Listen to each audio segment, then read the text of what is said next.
മുജാഹിദീങ്ങളുടെ പണ്ഡിത സഭ, അതിന്റെ പേരാണ് കേരള ജമിയത്തുൽ ഉലമ. അവര് 1947 പ്രസിദ്ധീകരിച്ചൊരു ബുക്കാണ്. ഇത് എഴുതിയതാരാ? അവരെ ഏറ്റവും ടോപ്പ് നേതാവ് കെ എം മൗലവിയാണ്.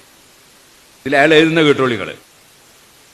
എന്നാൽ അല്ലാഹു തആലയുടെ അനുവാദത്തോടുകൂടി ഒരു പ്രത്യേക കാര്യത്തിലുള്ള തസറുഫാകട്ടെ അതുണ്ടാകാവുന്നതാണ്.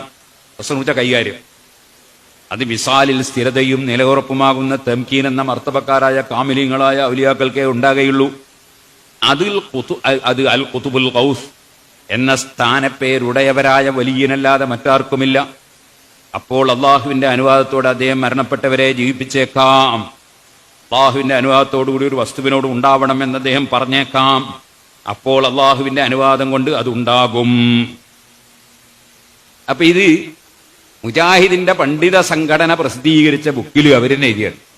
അല്ലാഹു തആല ചില മഹാന്മാർക്ക്, വലിയ വലിയ മഹാന്മാർക്ക് അങ്ങനെയുള്ള കഴിവ് കൊടുക്കും എന്നത് അവര് തന്നെ എഴുതിയിട്ടുള്ളതാണ്.